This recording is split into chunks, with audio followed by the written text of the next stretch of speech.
My name is Lena Harrington, and I'm 27. The moment I stepped into the lawyer's conference room, it felt less like a place for justice and more like a room staged for grief, polished mahogany, air-conditioned hush, the faint click of someone's pen carving holes into the silence. My father sat upright, a statue carved out of stubborn pride. My mother perched beside him with her careful, diplomatic smile. My brother Marcus slouched at the end, phone face down but still within reach, a gambler pretending he'd kicked the habit while keeping one foot in the casino door. If you've ever been the invisible one at your own family's table, where are you watching from today? Tell me in the comments, and hit subscribe, because what unfolded next is the kind of twist you don't see coming until it swallows the room. We were there to hear the last word of my grandfather, Gerald Harrington, the only person who ever behaved like I mattered without asking for return on investment. He'd built Harrington Holdings from a paper-thin idea to a multi-state enterprise, commercial properties, mineral leases, a thriving portfolio that turned whispers into headlines. Dad had been circling since the funeral like a hawk that had located the warm spot where the field mouse last moved.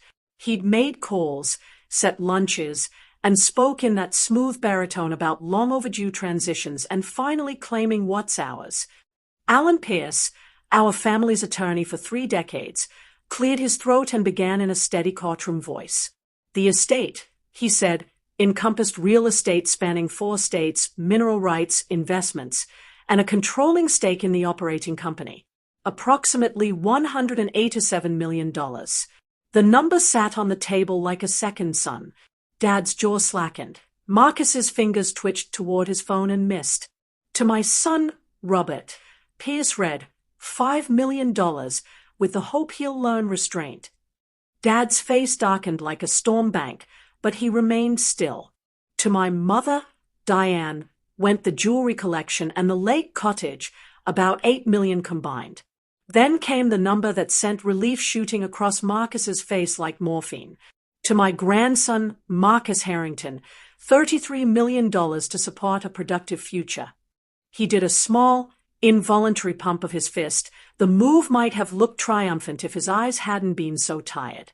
Finally, everyone turned to me, the quiet daughter who chose chalk and construction paper over shareholder calls. Dad's look said, again, that I was the family footnote. And to my granddaughter, Lena, Alan read, expression unreadable, no distribution from the primary estate. She is capable of earning her own way like everyone else. The air left my body so quickly I heard the room creak. Mom's smile sharpened by a millimeter. Marcus snorted. Dad leaned back, vindicated. This, he said, is what happens when you turn your back on the business for finger paints. I stared at the polished table and tried to swallow the burn. All those afternoons at Grandpa's, sorting his mail when his hands trembled, listening to stories he never told anyone else, brewing his tea just the way he liked, had it all meant nothing. However, Alan went on, lifting a thick manila envelope sealed in red wax, there is an additional instruction to be opened only after the primary reading and only in Lena's presence. Dad's composure fractured. What envelope? Gerald never mentioned it. Alan broke the seal. I watched his courtroom calm falter as he scanned the page. This is a handwritten codicil, properly witnessed. Lena, your grandfather has left you something quite different. My spine straightened before my mind caught up. The teacher they dismissed might be the wrong woman to underestimate. My dearest Lena, Alan read, if you're hearing this, you've now seen the family's true colors. I'm sorry for the theatrics, but I needed everyone to reveal themselves. You visited me without wanting anything. You carry your great-aunt Margaret's grace in your eyes and in your patience. I'd always wondered why the mirror gave me a softer version of my father's angles. Grandpa had noticed too, and named it. Therefore, Alan continued, I bequeath Lena Harrington 51% controlling interest in Harrington Holdings, effective immediately upon my death, along with my personal real estate, investment accounts, and mineral rights, approximately $124 million. Silence transformed into a physical force. Harrington Holdings wasn't a trophy, it was the engine. $60 million a year in revenue, strategic contracts, a board that bowed to majority shares. I owned the wheel, and the road stretched farther than any of us had understood. That's not possible, Marcus blurted, pale. Dad runs the company. He always has. Your father has managed day-to-day operations, Alan said evenly. Your grandfather retained the majority. Those shares are now Lena's. Dad lurched to his feet. This is madness. She has no idea how to run a company. She can barely balance a classroom budget. Actually, I heard myself say, voice steady, I have an MBA from Northwestern, Family Enterprise and Succession. I just chose not to use it the way you wanted. Their faces made the years of condescension taste almost sweet. Almost. Alan wasn't finished. Lena, there is more. Your father has been siphoning company funds for 5 years, fraudulent expenses, kickbacks, transfers to personal accounts. It began small and escalated to over $800,000 annually. He has also used company money to cover Marcus's gambling debts. Over the last 3 years, roughly $4 to $7 million have been laundered through sham contracts. The room tilted. Marcus's lips parted soundlessly. I noticed bruises on his wrist I'd mistaken for clumsiness. Marcus, I asked softly. He spoke to his hands. The people I owe aren't friendly. They don't take payment plans. The interest, his voice broke. With penalties, it's about $52 million due in 60 days. Dad found his voice, ragged. I was trying to save his life. I was still breathing, counting facts. Betrayal, theft, terror. And then Alan's final blow of kindness, the Education Foundation stipend Grandpa had quietly arranged. $200 monthly, meant to keep me teaching without fear while he prepared me for this moment. We drove home through a weather system of silence. In the living room, Dad adopted his negotiation voice. Be reasonable, Lena. You don't want the stress of operations. Leave me in charge.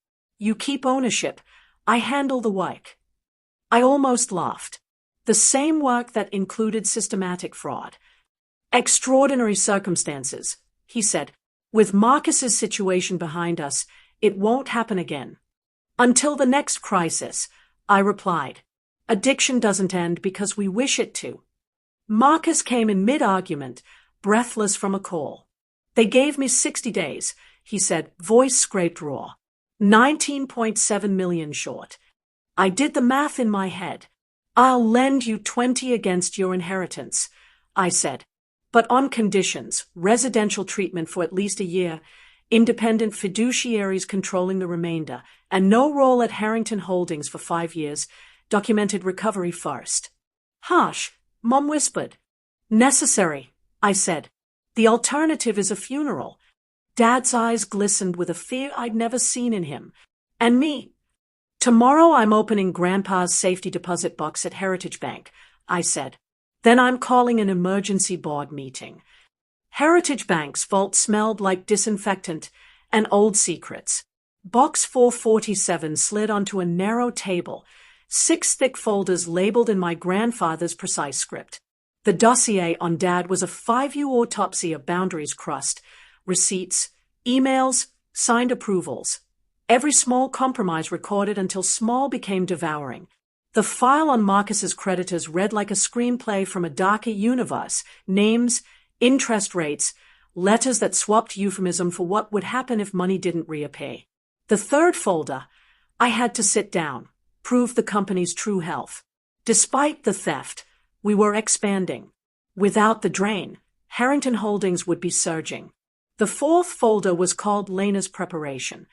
Inside were photocopies of my grad papers, marginal notes in Grandpa's neat hand, recommendation letters from professors I'd never told him about, and a personal note that felt like a benediction. You're inheriting more than money. Choose legacy over ease. Trust yourself. By noon, I was sitting across from Naomi Keller, a corporate attorney known for turning messes into precedent. She combed through the evidence and lifted her gaze, equal parts flint and reassurance. Your leverage is airtight, she said. Immediate cause to remove your father. But do it via board, not ambush. Prepare, document, move with care. There's something else, I admitted. Marcus says his creditors have been washing their money through fake consulting contracts. Naomi's expression cooled. If that's true, it's not just embezzlement. It's federal. If the numbers are substantial, the Bureau's likely already sniffing around. He mentioned names, I said, showing her copies from the box. A Tony Rizzo. A Victor Marino. Her mouth tightened. The Morelli Syndicate. If they've gotten their hooks into your contracts, you're in RICO territory. I left Naomi's office with a to-do list that felt more like battle orders and headed to meet Marcus at a quiet Starbucks. He was there early, shoulders hunched as if smaller might mean safer. I didn't tell you everything, he said before I Saturday. Those contracts Dad created, they're laundering for the Morelli network. 18 months. 12 million through us already. Dad figured it out half a year ago, but by then, he swallowed. By then they owned us. My stomach went hollow. Do they know about my inheritance? That I control the company? He closed his eyes. I told them. I thought it would buy time. Then you can't go home, I said. We call Naomi. We call the feds. You go somewhere safe. Today. An hour later, I was back in Naomi's conference room as she patched in 2 agents from a financial crimes task force. Special Agent Maya Ortiz and her partner, Agent Daniel Brooks, introduced themselves with the tired civility of people who have spent years listening to bad stories. They'd been tracking the Morelli Syndicate for 36 months. Our company name had started appearing on their periphery. Our cooperation could be the doorway they needed. What you're asking me to do could get us killed, I said, blunt as a hammer. Agent Brooks didn't flinch. It could also save your brother and dismantle a piece of the network that's hurt a lot of families. Either way, you're already in danger. The difference is whether you stand with us while you're in it. Naomi slid a small black case toward me. Inside, a recording device the size of a cufflink. If you agree, she said, you'll wear this to every meeting, and we'll coordinate security. The Bureau will document, protect, and, when the case is built, move. My phone buzzed. Unknown number.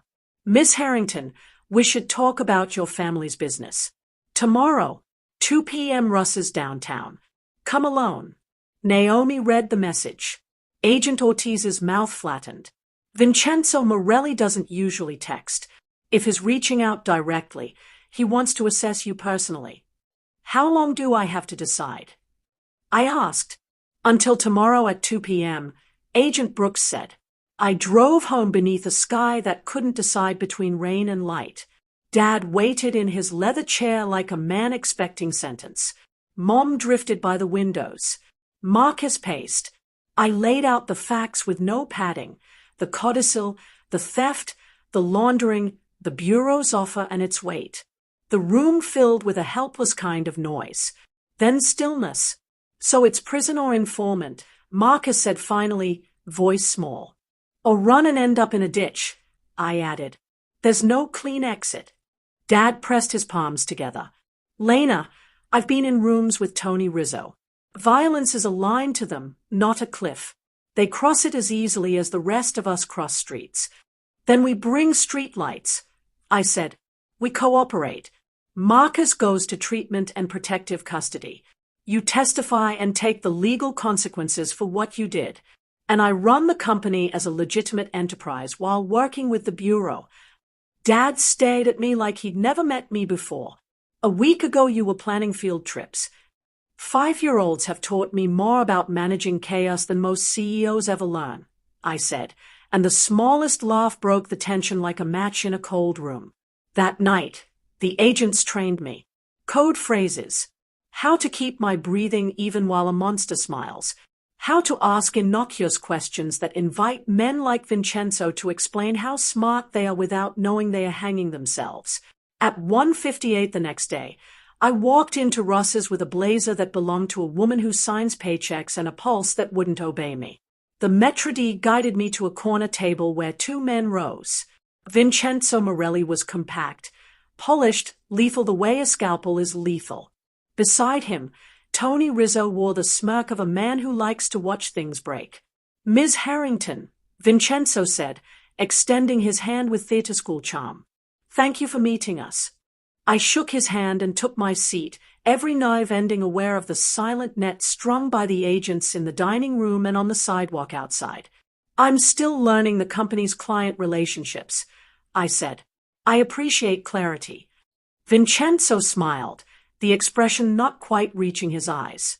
Your family understands flexible partnerships. We prefer arrangements that benefit everyone, especially when debts are involved. I let my expression register measured concern. Marcus's situation is substantial.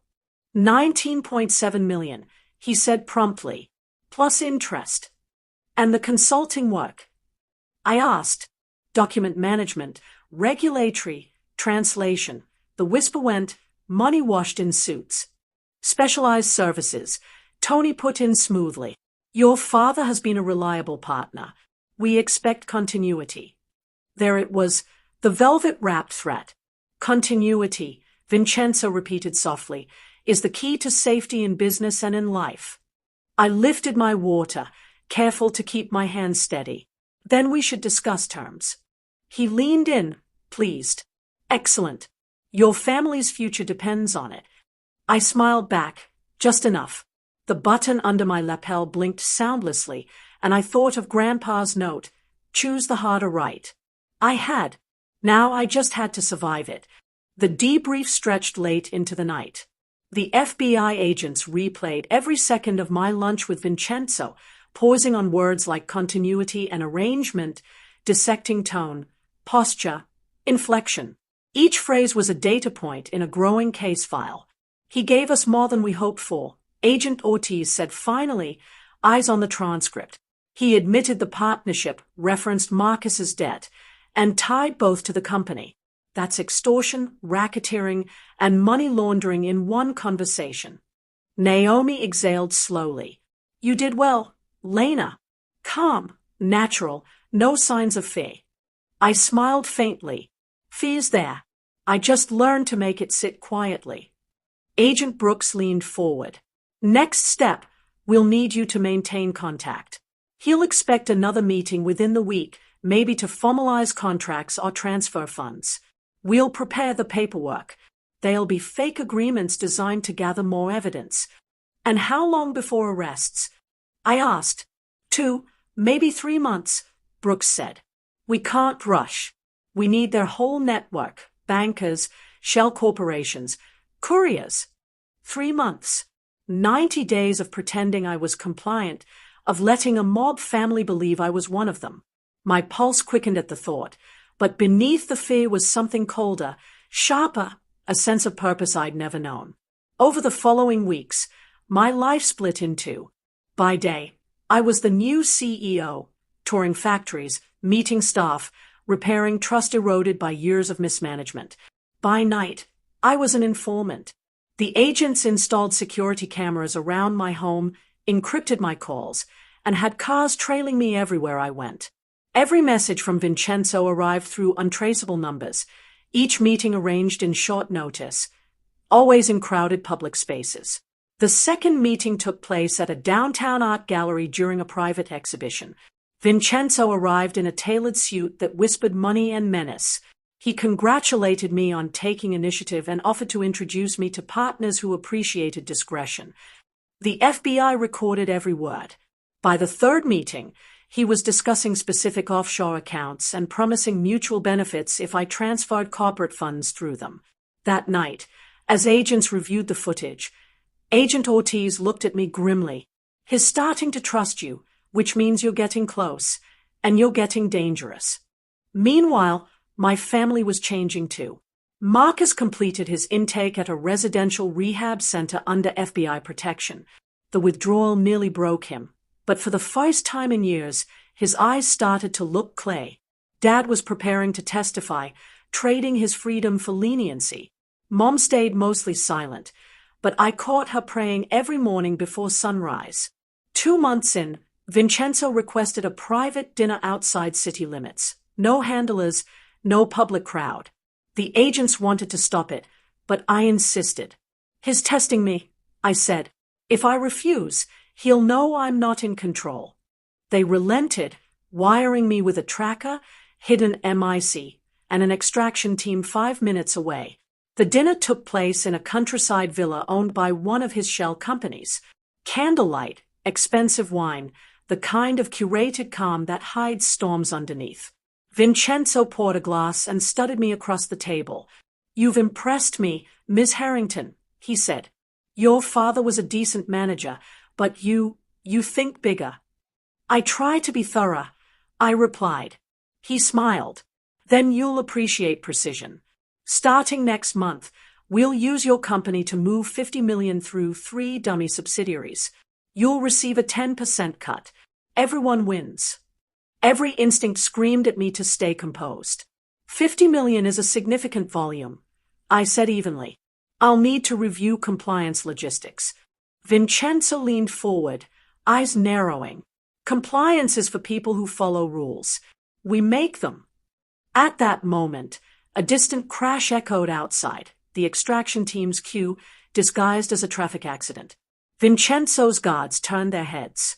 Within seconds, FBI vehicles swarmed the property. Federal agents. Hands where we can see them. The room erupted. Vincenzo reached for his jacket pocket, but 2 agents pinned him before his hand closed around the pistol hidden there. Tony Rizzo went down cursing as another team handcuffed him. I sat frozen as the chaos unfolded, shouting, flashing lights, the blur of motion that meant the storm had finally broken. By dawn, the Morelli Syndicate's financial network was in pieces. Over 24 arrests across 3 states. Millions seized. My family's name cleared. When I stepped into the FBI's office that morning, Agent Brooks handed me a coffee and smiled. "You just helped dismantle a criminal empire." Weeks later, headlines told the story. Teacher-turned-CEO exposes major crime ring. I hated the sensationalism but loved what it represented. A clean slate. Harrington Holdings emerged untarnished, rebranded as a model of transparency. I launched a scholarship in my grandfather's name for teachers pursuing business degrees, an odd tribute maybe, but one that felt right. Marcus stayed in treatment, later joining a nonprofit for gambling addiction recovery. Dad served a brief sentence and then worked as a consultant for ethics compliance. A poetic twist. Mom managed the family foundation. And me? I stood in the same boardroom where everything began, sunlight pouring across the polished wood. "We survived," I told my board. "Now we build something worth surviving for." Outside, the city stretched wide and bright, and for the first time, I felt no shadow at my back. Grandpa had believed I could hold power without letting it hollow me out. He'd been right. The girl they dismissed as irrelevant had become the woman who rebuilt everything. If you've ever been underestimated, remember this: you don't have to shout to prove your worth. Sometimes the quietest person in the room ends up rewriting the ending. Tell me in the comments where you're watching from, and if this story struck a chord, hit like and subscribe, because sometimes revenge isn't about destroying others. It's about reclaiming yourself.